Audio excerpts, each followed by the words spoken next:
Striker Scorpion 82 is now sponsored by Warhammer Combat Cards, a card battle game featuring your favourite Citadel miniatures from the 40k universe. Build your army decks, dominate opponents in player versus player action, collect and upgrade cards to fit your strategy, improve their power and unlock unique traits. Choose from all 40k factions, take part in campaigns based on iconic 40k battles, rise to the top of the leaderboard and win glory. Free to download and play, link is in the video description below or on the channel homepage, and by using the unique link it helps support the channel. Thanks and enjoy the game.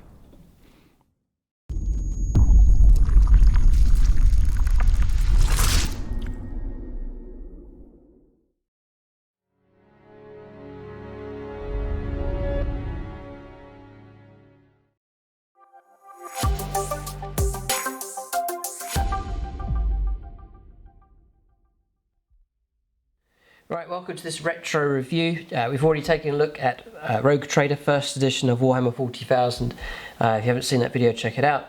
And then there's also Second Edition.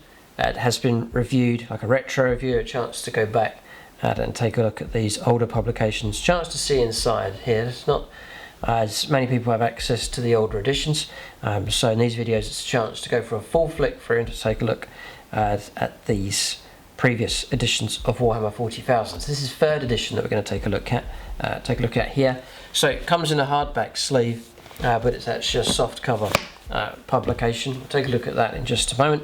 This is a chance to see inside these books. For inspiration, you can glean from this for building armies, for paint schemes and colour schemes. You can take ideas from previous concepts as well. A chance to see the artwork. Really, this video, a big part of it is a celebration of the artwork as well, full of pictures inside here, some hidden gems, and just talking about, just making some observations as we go through. So that's the format here for this video. And then the question I've been asking in the previous videos and in this one, anyone still play this edition of 40k, so third edition? If you're still playing the game, then do let us know in the comment section, and it'd be great to see or to hear about your comparison this edition with any of the other editions, especially the current 9th edition. Right, and as per usual, if you enjoy the video series, want to see more, then do hit the thumbs up and remember to subscribe to the channel.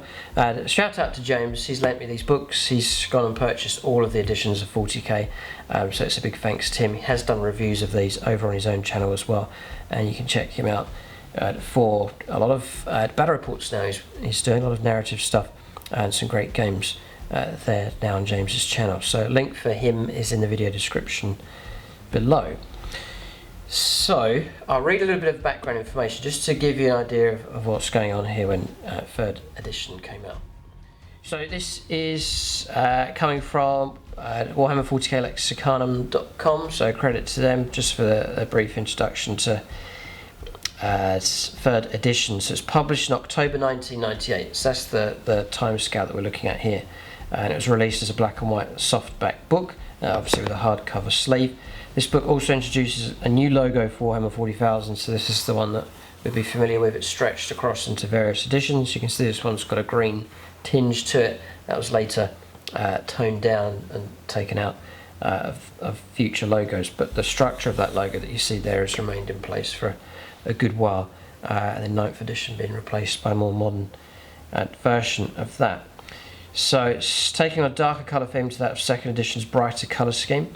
This logo is used largely unchanged, besides an update in the next edition to desaturate the green, up until the release of 9th edition, where it's replaced by a more modern interpretation. The book, sometimes referred to as the Big Black Book, contained rules that, although similar to the first two editions, were greatly simplified. So you're starting to see a shift now with the rules, removing many of the more difficult ideas of the previous versions in an attempt to streamline the game. This was heavily criticised at the time by more veteran gamers, those who've been there right from the start and enjoyed the complexity, and didn't please them too much, as it was seen as being too simplistic and had eliminated much of the fun for that audience. Nevertheless, the modesty of the new rules opened the game out to a wider and much younger audience, a shift now in emphasis from Games Workshop as they try and appeal to a younger audience.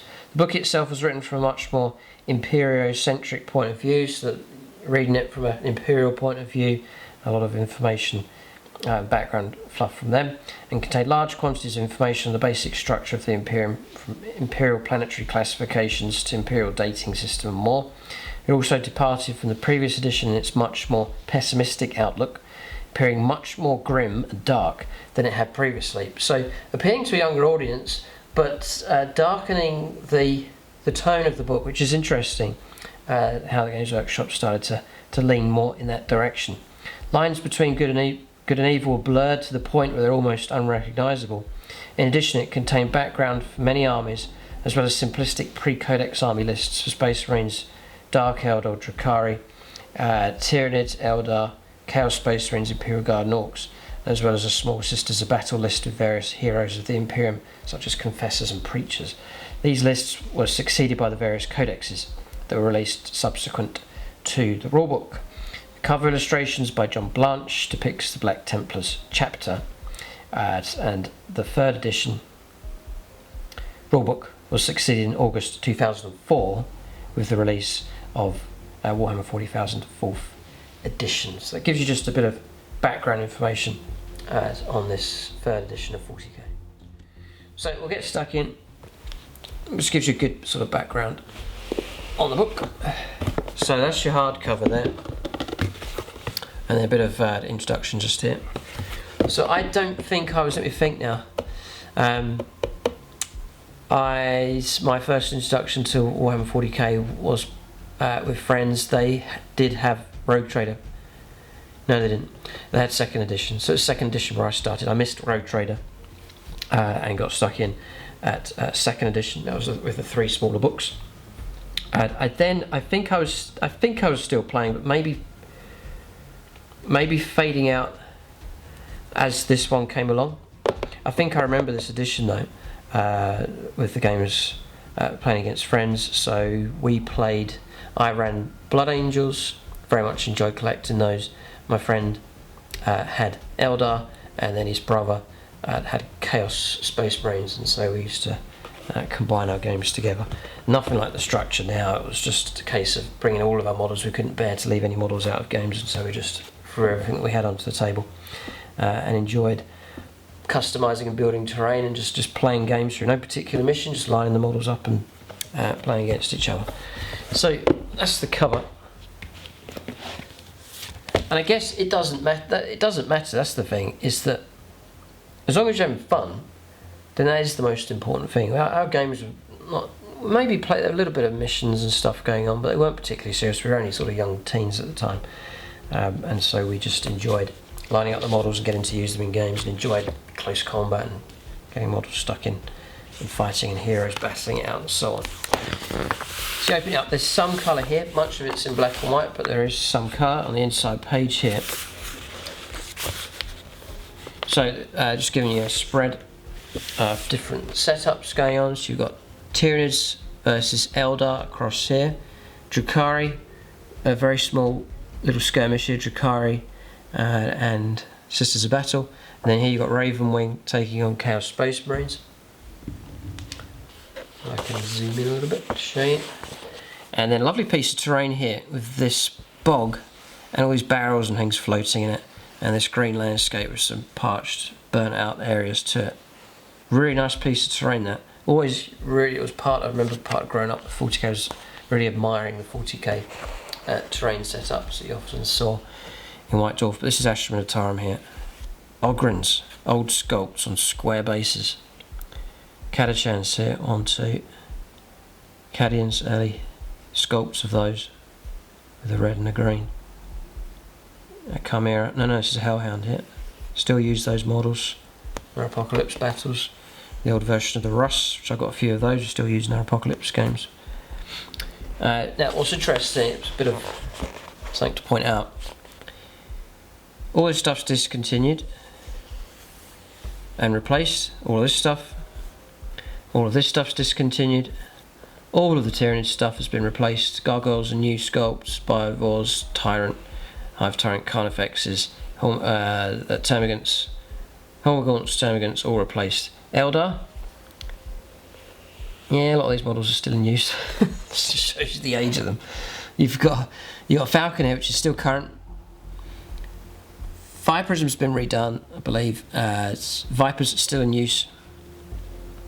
Fire Dragons, they could be old ones, but it just shows you how all the models that have continued on, and some of the older stuff is still current here.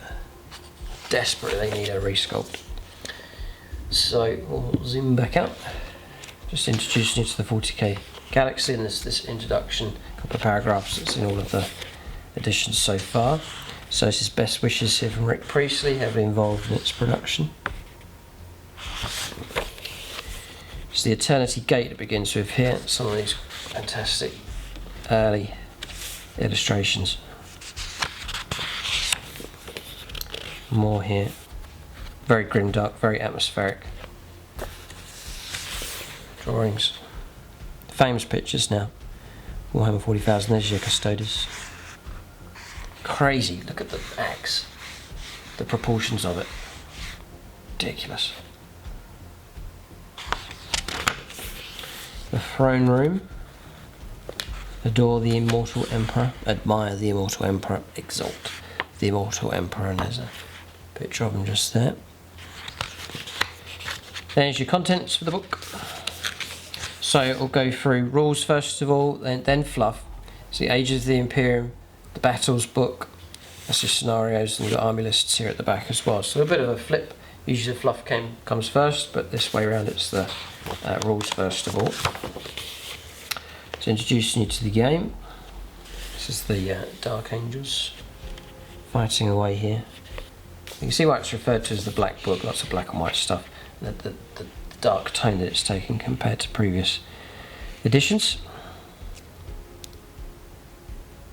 So, science fiction is more popular today than it ever has been. Films, television programmes and books are filled with visions of tomorrow ranging from star-spanning utopian societies to apocalyptic worlds in flames where even basic survival is a nasty, brutal and bloody business. So 40k just in amongst a whole genre of that kind of content. Nick Davis and Adrian Wood fight a battle here. Again, bigger battle going on, watched by Andy Chambers, Gordon Davidson and Phil Robbins, or Paul Robbins. So yeah, current still in use here, the Falcon. And then introducing you to the factions here. Space Marines.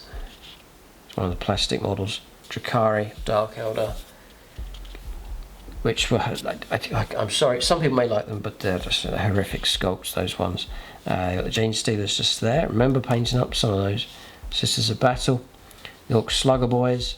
The Chaos Space Marine there with like a heavy bolter.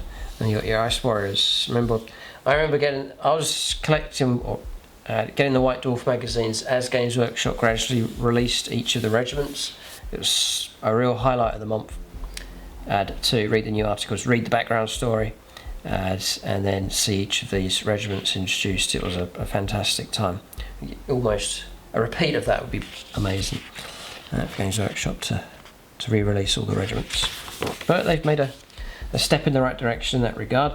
Space Marine Army, it's giving you an idea of a Space Marine Army. It gives you the idea perhaps of the scale of the games. They're showing you this is a full army here, and it's maybe 2/3 of the size of what would be seen as a full army now, 2,000 points.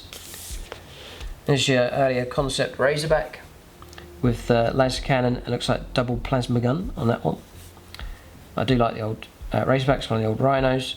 A tactical squad here with the usual loadout, a sergeant with a power fist, missile launcher and then a flamer.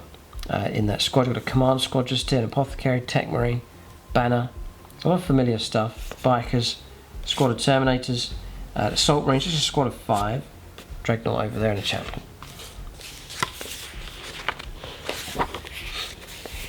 Huge Astra Militarum army. I should zoom in to let you see what's going on.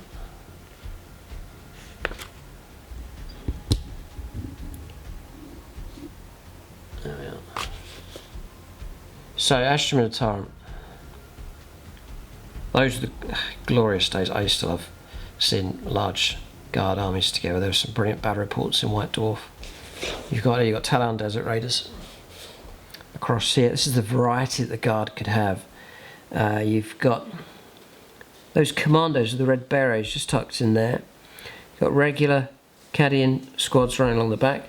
There's Mordian Iron Guard, Kadachan Jungle Fighters, Ogrins, Rough Riders of Attila, just there. Brilliant concept. Love the look of those. The days when you could mix the different types of guard units in your list. Loads of HQ choices. Yarrick's and there, yeah, there he is, just there. And then a wide variety of tanks available there, and he used to make for some amazing battle reports in White Dwarf magazine. So then Gavin Thorpe with his Eldar army, Bikers, Falcon, Striker, Scorpions, Guardians, Snipers, Farseer, and then Andy's Space Marine army. And then this here, the old style White Dwarf magazine battle reports. Used to love these maps. Used to really help you follow the game along when they did these illustrations. Brilliant job. But a decent sized game, just table quarters and 2 armies, which would now be equivalent to 750 to 1,000 points, something like that. It's the kind of game that they're playing, and they're taking you through battle report style, what goes on. Striker Scorpions taking on Terminators.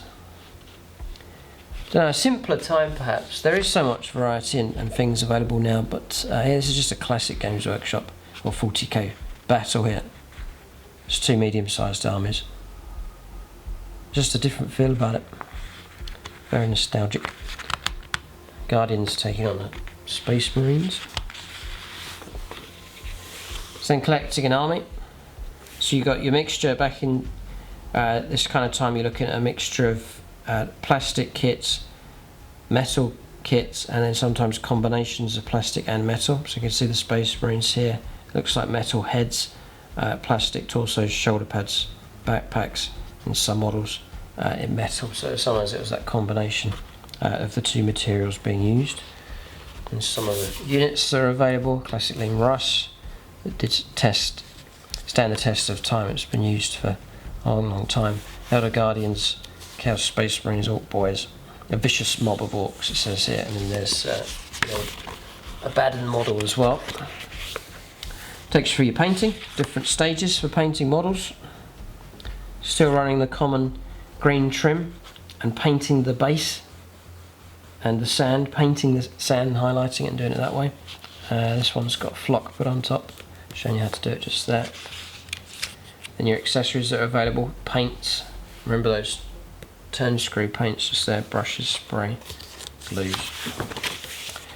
And then this was the addition, you know, perhaps we were different now, but back then, much of the terrain you had to build yourself. You had to figure out ways of building your own terrain, so Games Workshop knew that, and they're giving you ideas of what to build.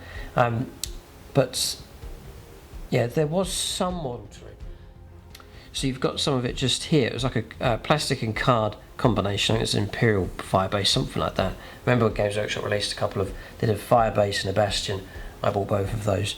You just built them out of card, of some plastic, and then I returned to them later on, reinforced them with more cardboard, put them on a base, and then you'll see them in our Apocalypse battle reports.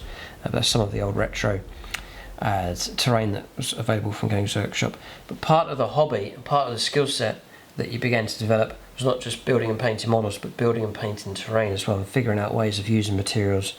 They're using cardboard here, a bit of a disaster. Using cardboard again to build up a base, but things like foam board I used a fair bit. Vinyl floor tiles as a base was quite good, and the famous mix of PVA glue and sand. So you paint the building or the rocks or the sculpture in PVA glue and then sprinkle sand on top, and it made like a tight covering that you could then spray and paint and highlight on top of that. So I was very much into building my own terrain for our games, which is good fun. And terrain is important now, and it was so important back then, just to mix the game up. It was boring just putting models on a board. You needed terrain, stuff to hide behind, terrain to make use of. A major aspect of the hobby, and then Games Workshop here just showing off some of their terrain setups that were just always held in admiration. Very inspiring, little scratch built radar station. Very cool. It's just worth zooming in to take a look. Look at that scratch built radar station. So cool. Brilliantly executed. Nice card scheme. Still love to use that piece of terrain now and again. And it's all a nice world here. So building some snow-swept sculpted terrain. Still really good. Astra Militarum painted up in the snow colour scheme. Very cool. Yeah. Boards could be quite empty. This one's very empty. Desert. And remember the set that's just tucked in there. It's a scratch built orc city. Fantastic work on that. It's the sandy effect buildings. Beautiful job. Fighting against the Talon Desert Raiders. Lovely board here. Very nice. An ambush, Eldar ambush and the Talon Desert Raiders. They look so good on the desert terrain. Beautiful work. Just there, they're moving into the cities. So Mordenine Guard fighting the city against Chaos. Oh, come on guys, you've actually got to do these regiments. Really, really, really good. Yeah, Mordenine Guard fighting in the city against Chaos. Brilliant, brilliant, brilliant concept. And the Space Marines fighting in the trenches. We look at the intricacy of this customised terrain. Beautiful stuff. Really, really nice. So, they were, despite being scratch built, they were highly skilled at creating terrain. Games Workshop. And it was a massive inspiration. Brilliant work. That's the fire base, there it is. So I remember buying that one.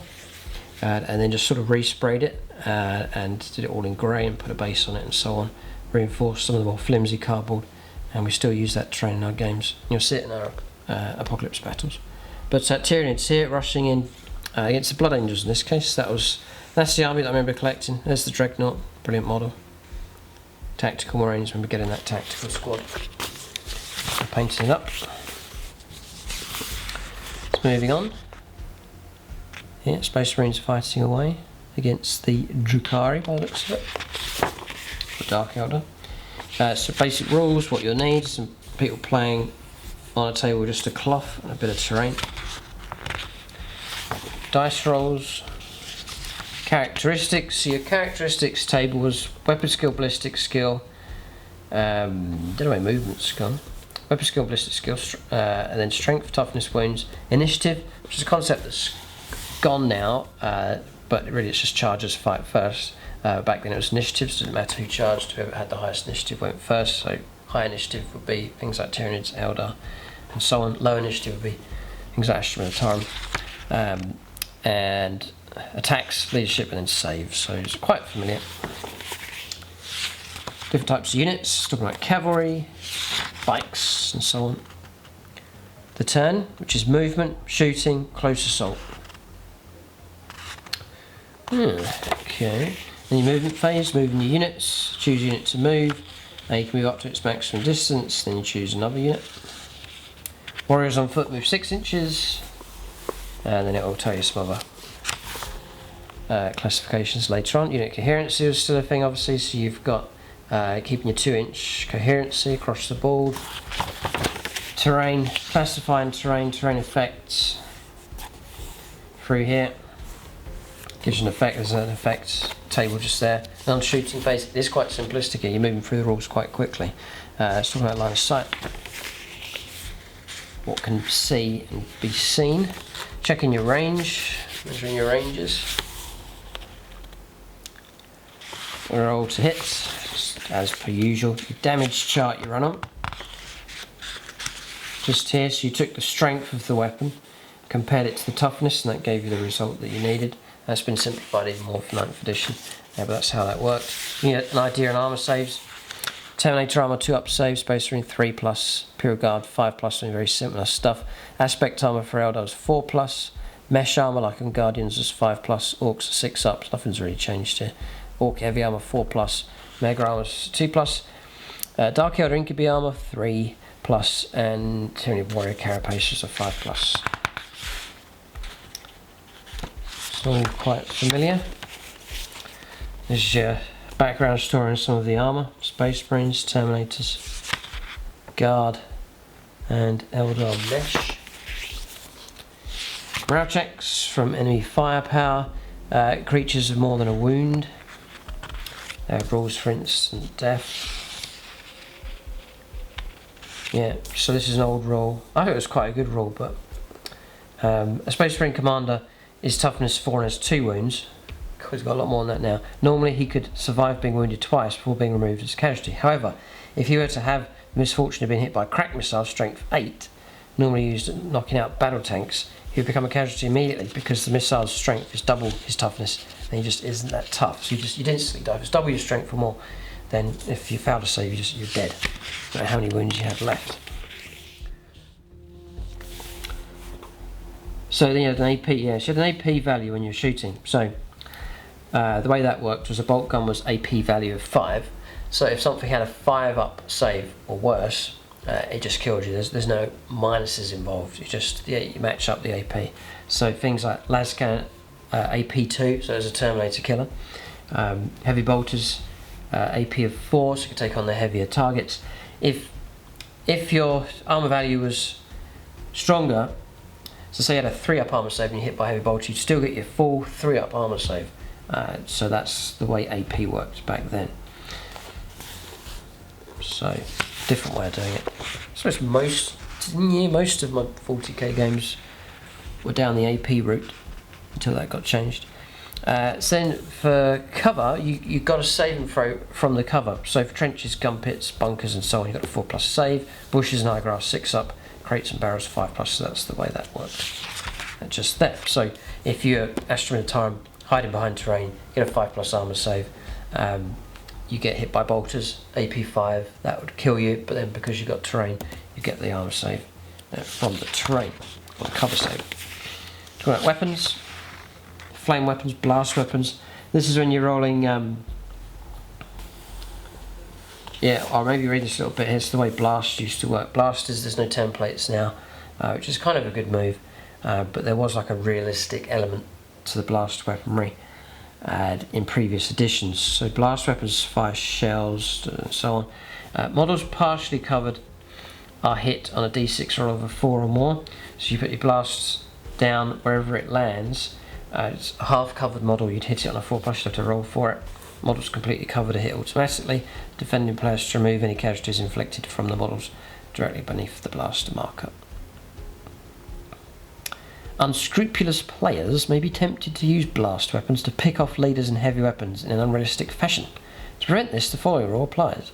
The owner of the target unit can move an incoming blast marker onto a different part of the target unit, providing that the blast marker covers the same number of models or more in the same unit. The new target is within the firer's range and line of sight. Yeah. So they put that in there.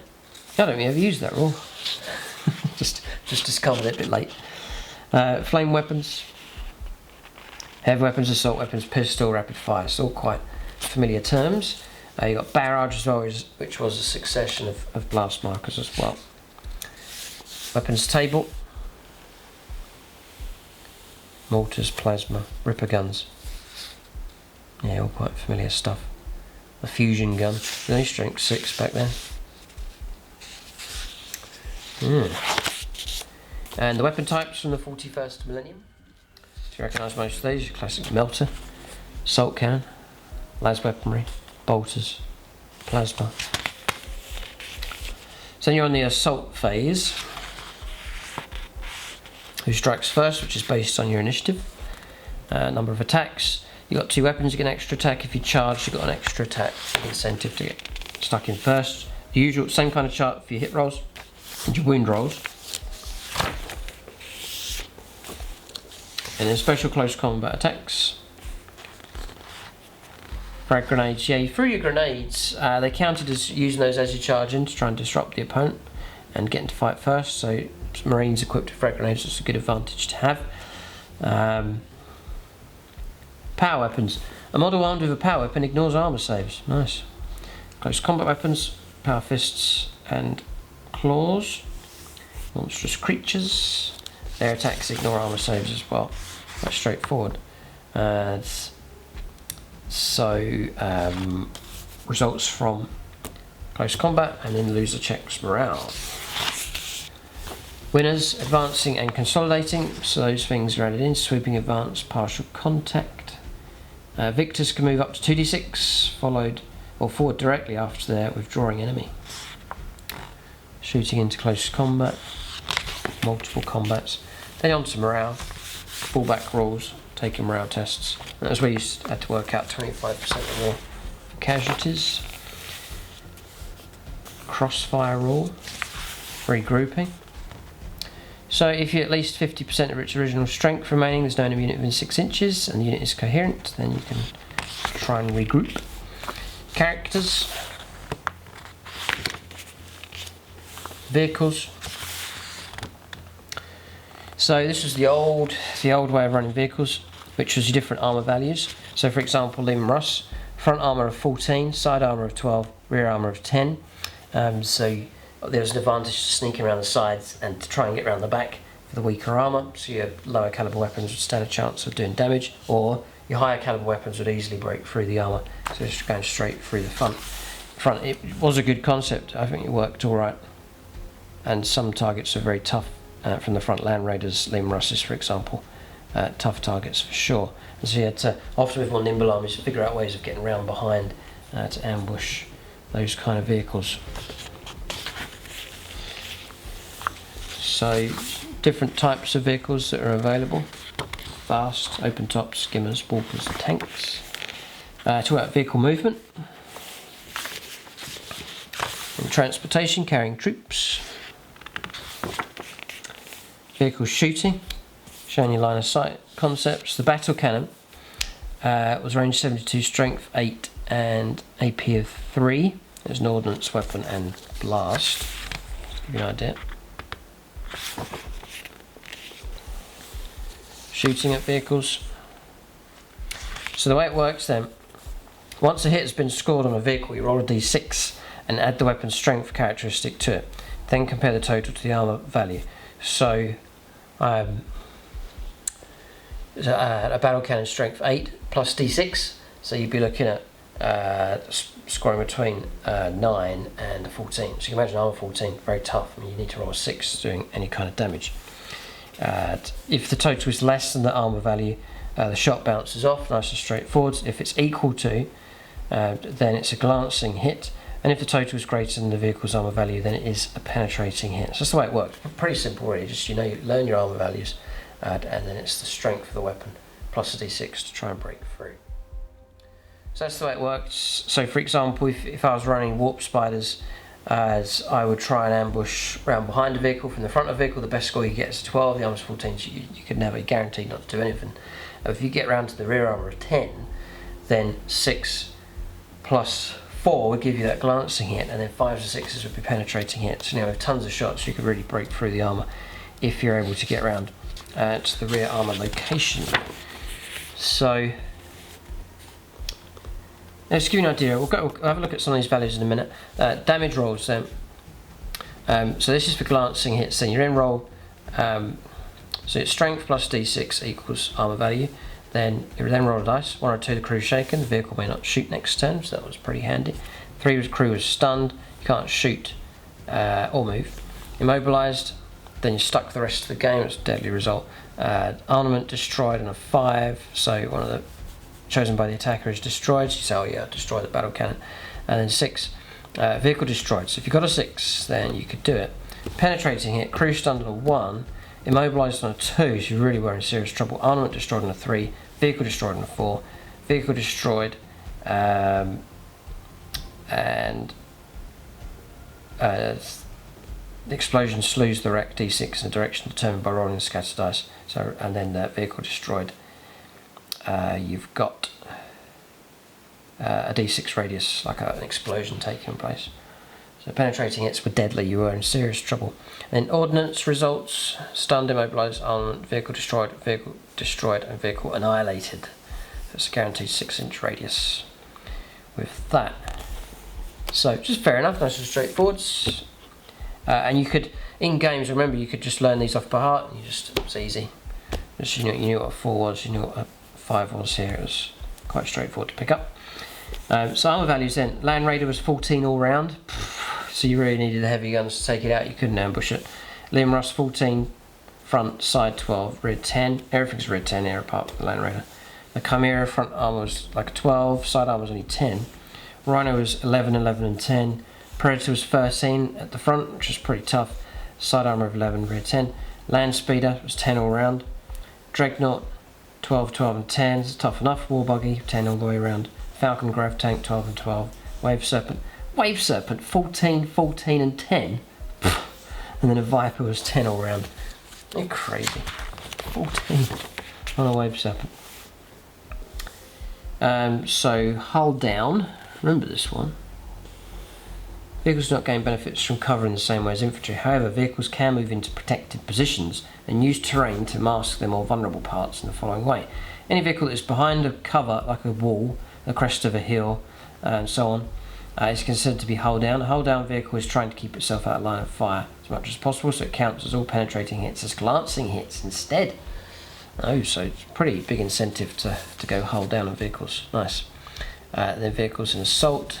Tank shock was the thing, you pushed forwards and forced the enemy to move out of the way, which was quite good. Infantry assaulting vehicles. I think the models hit the side that they're fighting. Common sense. Dreadnoughts in close combat. Jump pack troops. 12-inch move for them. Cavalry. 6-inch. But they can charge 12, so they're nice and quick on the charge. Which is fair enough. Eldar jet bikes, just clarifying some of the other unit types. Amazing how that could all be clarified within the normal rules, because the range of models was that much limited back then. So now you've got the rules covered. That's about just over a third of the book perhaps, and then you're onto your fluff here and some of the artworks. The Imperium of Man, the Million Worlds, Unnumbered Souls. This is taking a darker tone than in previous editions here. The Astronomicon, Hazards of the Warp, and then Imperius Dominatus, this is State of the Galaxy, the Imperium, the Emperor of Man, the Imperium of Man, the High Lords of Terrace, this is your whole structure. For the Imperium just here. Crazy stuff. Astropaths. So then Astropaths, Inquisition, then talking about the Space Marines and various Space Marine chapters. Priesthood of Mars. That's it, look, just that section of Space Marines. Interesting. It's covering the whole of the Imperium here. The God Emperor, the Dominion of Man, and then different worlds as well. Interesting. Civilized worlds, Y class, Alpha class, N class. Different types. Then a Galaxy of Damnation. It's different aliens. This shirt, they put this in, I think, from first edition, I think. Ambles, Turlian Dog Soldiers, Unknown, whatever that is. Chuffian Powermaul, Crystalline Handgun, Nocturnal Warriors of the Harud, Kroot, Clawed Fiends of the Denorian Sector, Unknown, that's your Necron Warriors, and Unknown squid type things, there's some of the early concepts. Again, there's your Orcs Boys and Stunted Morphs, slave species. You've got the Eldar, you've got the Harlequins, regular Eldar Aspect Warriors, and the Jakari all lumped together there. And you've got Tyranids, Gene Stealers, Tyranid Warriors, and so on. And you've got the Enemy Within, the Heretics, and so on. Battles book. So this is your talking about your terrain. That's the Imperial Bastion that I got and still use today. Showing your terrain set up in someone's living room. Placing the terrain on the battlefield. Different types of terrain. Settlements, sludge beds, woods and plantations, frozen lakes, all sorts. Here it's all covered. Death World Terrain Generator. This is your random tables, falling up randomly. Choosing a scenario. Got strategy ratings for the armies. Choosing forces. I'm sure you're familiar with this. So structure, taking HQ choices, elites, troops, and so on. And then scenario special rules. Right, it's got deep strike, fortifications, hidden setup, night fighting, infiltrators, preliminary bombardment, game length. So for random game length, what you've got here is, I think I remember this, but games dragged on, because you roll a dice. On 2+ you get turn 4, 3+ turn 5, 4+ you get turn 6, 5+ you get turn 7, and on 6 you get to turn 8 if you keep rolling. It's razor wire, sentries, reserves, sustained attack, victory points. Right, so you've got your standard missions, structure of the army that you can take. There's cleanse mission, night fight, patrol, recon, rescue, and change of orders. So cleanse mission, clear deployment, patrol, night fight, rescue, recon, battles. I think I remember playing some of these through with my friends. We did try and stick to some of the missions, I think. Bunker assault, meat grinder, sabotage. These are raid missions here, ambush, strong point attack. Yeah, nice lot of scenarios here. Rearguard mission, breakthrough, breakout, blitz, and designing your own missions if you want to. And fighting, there's rules here about fighting campaign. Experience points. Yes, it's all in here. And then experience lost for changes. Infantry, cavalry, vehicle, battle honours. Army lists. There's different ways that you can structure your army depending on what you're doing. So breakthrough attack or a raid to defender. So it just mixes up what you can and can't take your structure. And then, alright, okay. So you've got your basic units in the game covered inside this book as well. So you've got Space Marines first of all. Just to give you an idea then, I mean, you've got it says here Force Commander, your top HQ choice. Weapon skill and ballistic skill 5, so that means you're hitting on 2s. Weapons strength 4, toughness 4. Just 3 wounds, a lot lower wounds than it is now. Initiative 5, 3 attacks, not many attacks. Leadership 10, and 3 up save. And then your standard Space Marine was weapon skill of 4. 4, so 3s to hit, strength 4, toughness 4, 1 wound, initiative 4, 1 attack, leadership 8 and a 3 upside. Space Marine weaponry, Space Marine heroes, librarian, chaplain, your command squad, your elites, your terminators. They're only 1 wound for them. You've got the deep strike ability, Terminator assault squad, Space Marine veterans, tactical squads, scout squad, rhino, razorback, assault squad, bike squad, Space Marine land speeder tornado, bike squad, devastator squad. There's your whirlwinds. Here, a friend of mine had a whirlwind, used that in his games. Remember that very much. I very much wanted to get a whirlwind, never did for my Blood Angels. Predator Annihilator. Points, values, Predator Destructor, Vindicator, Dreadnought. So that's your full structure for a Space Marine list, all ones that we're familiar with.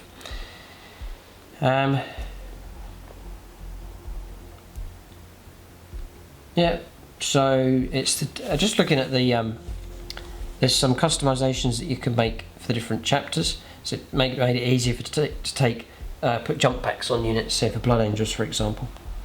So those kind of tweaks that you could do depending on the chapter, not that much. Space also did have access to some of the unique units, like you got Blood Claws, Grey Hunters, Long Fangs, Wolf Guard, Wolf Priests.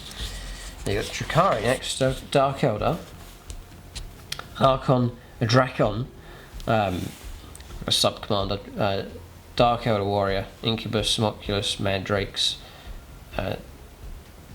Dark Elder again, not sure what that's there for, Cyberite, Witch, Succubus and Scourge. There's the Raider and Ravager in there as well. Yeah, can take las cannons. There's your HQ choices, Elites, the warriors. High initiative on these. Initiative of 5. Witches. You got your heavy support, scourges. Just that. Then on to Tyranids. So, give you an example: Venom Cannon, range 36, strength 8, AP 4, and assault 2. The Barb Stranglers, range 24, strength 4, AP 5, 5-inch blast. Death Spitters, range 18, strength 6, AP 5, assault 1, blast. Let's give you an idea. Tyranids had all the familiar stuff: Lictors, Warriors, Gene Stealers, Termagants, and so on. Now, Gene Stealers, still a base of 2 attacks for them. Weapon skill 6, so hitting on 2s. Broods of 5 to 10, teeth and claws as their weapons. Fast attack, Carnifexes. How many wounds? 4 wounds for Carnifex. You got your Eldar. It's the Avatar, 4 wounds for him. Weapon skill 10. Yeah, sorry, so the way weapon skill worked was that you compared the 2 weapon skills together. So obviously if you had a higher weapon skill, you're going to be getting those 3s to hit the target. Alright, that's the idea behind it. So Avatar, weapon skill 10, is pretty much going to be hitting on 3s, no matter what he's facing. And sometimes it's going to be 2s, because I think the weapon's going to be double in order for you to get the 2+ to hit. So that was always a scary part of the Avatar. A friend of mine collected Eldar, only had the metal Avatar model, and it was always a scary thing to take on. This is 5-up save here. 3 attacks as base for that. 3 attacks. Yeah.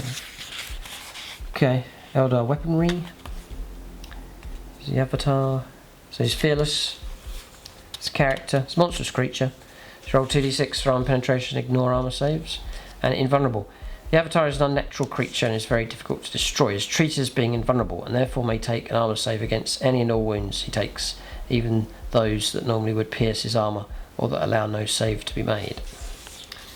Okay, so that's the way invulnerable saves worked there. Phoenix Lords and striking Scorpions. Yeah.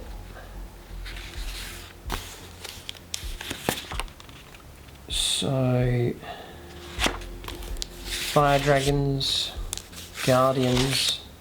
This is all in here. So really, for many of the games for 3rd edition, both players could get away with just having a rulebook each. That was it. Containing everything, all your weapons and loadouts and configurations for all the different factions. Yes, they've trimmed the book down and it's given them space to do this here. Got Dark Reapers. Another appendix, got another bit of an idea. I used to love that picture. Really inspired me to potentially start collecting Ice Warriors. Love the colour scheme on them. Love the background story. Read the background fluff on those over and over again. There's a Catachan Jungle Fighter, got a rarer model. Beautifully painted Desert Warfare. Lim Russ here with the Talon Desert Raiders. Guardians fighting in the jungle. Nice colour scheme here for the Guard. More here, beautiful piece of terrain. Sissy fight.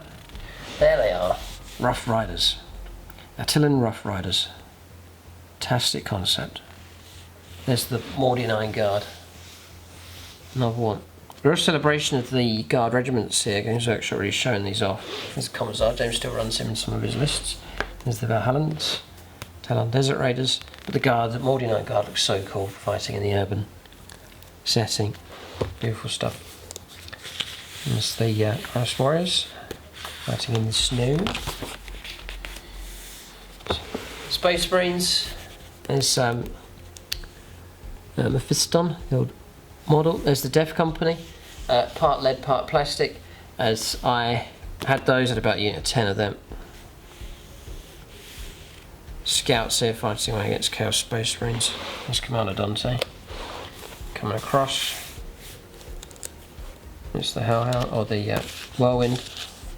Long fangs for the Space Wolves. There's the old concept Predator. I have one of those, never painted it up in the end. Space Wolves fighting away. It's a nice spread of units. Oh, there's the newer concept land. Plastic one. Still in continuation, I believe. I think that's the one. Yeah, I think so. There's the old Dreadnought. I believe that Dreadnought was part lead, part plastic, I think. Blood Angels. Here there's Imperial Fists represented. There's the Sisters, just a page of them. Tyranids. Eldar. Eldar here, Warp Spiders. Used to run those, used to be quite effective at ambushing tanks. More Eldar across here. This is the Orcs fighting away. Some of the early concept buggies, trikes and bikes for the Orcs. Chaos. Some square bases still being used. There's blood letters there on square bases. Flesh hounds on square bases. Chaos. And there's some Nurgly stuff, some Death Guard. Crazy. Noise Marines. And then a page of Drukhari here, or Dark Elder as they were back then. Horrific models, so not so keen on them. Okay, on to Chaos Space Marines and their rules. Demon Princes. 6 wounds on a Great Unclean one. Well, as high as you're going to get. Space Marine, Chaos Space Marine Veterans, Plague Marines, there's 1,000 Suns. Yeah, dear on points. 1,000 Suns at 18 points a model. It's not far off what they are today, really. Chaos Space Marines, 15 points a model. Heavy Support, Noise Marines, 20 points a model. A Predator is 85 points. So Chaos Predator at 85 points. And your options then, 2 side sponsors, each armed with the following options. So you can go for 2 heavy bolters. So 95, 105 points total for that. And then you can go for a las cannon, 25 points a time. So they'll push an extra 50 points on top of that. So 135. And the Predator is armed with 1 turret mounted weapon from the following list. Twin link las cannon. There's an extra 35 on top of that. An auto cannon at 15. So 150 odd points. So again, not too far off of today's totals. That's Imperial Guard. HQ and Elites, Ratlings. Just having a little look at, I want to see the Rough Riders. Here they are. So Rough Riders, if you wanted to know, Rough Riders are guardsmen recruited from feral worlds where mounted warriors have returned to dominance on the battlefield. Rough Riders, as these troops are known, have many advantages over ordinary troops because they're more mobile and can live off the land for extended periods. In battle, their fearsome assaults can surprise and overwhelm an enemy, which is expecting Imperial Guard forces to simply stay back and shoot. Yeah, it's an aggressive, it was a fun unit to have. So, they're 10 points each, the Sergeant's an extra 10. So you can have units of between 5 and 10. Yes, 5 to 10. The Hunting Lance, Chainsword and Las Pistol. Then you can give them frag grenades for additional point. That's going to let you fight first in combat, so it's quite important to take those. You can upgrade to a Veteran Sergeant. And the Hunting Lance. Rough Riders are armed with a long and deadly Hunting Lance. It's an extra reach, generally means that it will strike first in hand-to-hand combat. Models equipped with a Hunting Lance may double their initiative when working out who strikes first in close combat. There it is. So then I guess I go back to the start to get my weapons. You know, I've got my ranged weapons, but don't know about the close combat weapons. Here it is, Hunting Lance. So you double the user's initiative, roll wound with each, roll to wound with user's strength characteristic. Opponent may take armor saves as normal. So that's the way that worked. It's a bit of a shock assault weapon. Sentinels, Hellhounds, and onto your tanks. There's the Griffin. It's a big fan of that model. And then onto your Orcs. Commandos are in there. Slugger Boys, Scar Boys, Stick Bombers, Shooter Boys, Gretchen Mobs. Sisters of Battle. So you've got your Canoness, Celestian Squads, Rhino Transports, Seraphim, Retributors, Immolators. Then Heroes of the Imperium, so you've got your things like Inquisitors, Assassins, Missionaries, Confessors, Preachers, are all in there as well. And you've got your appendix section, a few pages left to go here. Space Marines versus Dark Eldar. So this is like a guide, yeah, this is like a walkthrough of how to play, just to guide you through. I'd imagine that's quite useful to help you out. March of Time, showing you how that works. The Ultimate Secrets of the Galaxy revealed. Okay. Scenarios. Roster cards for you to fill in. Weapons table summaries here at the back. Templates that you have permission is granted to photocopy this page for personal use only. Demonology, Dismissal, Terrors of the Warp. Got some extra stuff they've included here. Buildings in 40k. Ah, right, so it's giving you an idea of how the buildings work. Never got this one, this fortification. Got similar ones to that, but never did get that one. Looks quite cool. And then you've got your summary of the rules across here as well. And it finishes up with, I remember this picture. We'll zoom in on these. Yeah. That's your 49 Guard fighting white against the forces of chaos. It looks so good on the urban terrain. Beautiful concept. 49 Guard, there they are. Again, Talaran Desert Raiders. So you can see here these Guard regiments, a major feature of these of this rulebook here. Games Workshop really showing off these regiments that they put together, rightly so. So they're also contrasting to each other despite being the same faction. Versus Talaran Desert Raiders and Rough Riders taking on the Orcs at Orcs' hometown. And then there's that lovely piece of terrain with the terrain across here, with the Eldar sweeping across to take on the Space Marines in the trenches. Get a lovely piece of terrain there. And Valhalla's taking on Tyranids, just there. So there it is. So that's the review for 3rd edition of Warhammer 40,000, the big black book as it was known back then, but taking a more of a grimdark route, but at the same time throwing open to a wider audience, including younger people. It's an interesting turn that Games Workshop took, but maybe the direction that they chose here now influenced editions that came on along down the line, and maybe helped start the process of making 40k more accessible and more popular, and its growth being seen over the years to come. That decision that was made to simplify it and then push it out to a broader and younger audience. So it was a good move from Games Workshop down the line. It's paid off to where 40k is today. If you still play this edition, then by all means let us know in the comment section below. It'd be interesting to hear of anyone else that still plays. But a lot of terms, a lot of stuff we're quite familiar with, and that more simplified version of 40k, starting to see it here. So that kind of familiarity we're seeing compared to more recent editions like 9th edition. But that's the video. If you've enjoyed this series, do hit the thumbs up. Check out the reviews on James's channel. He's done all of the books, and keep a lookout for more videos in this series. Thanks for watching, and tune in next time.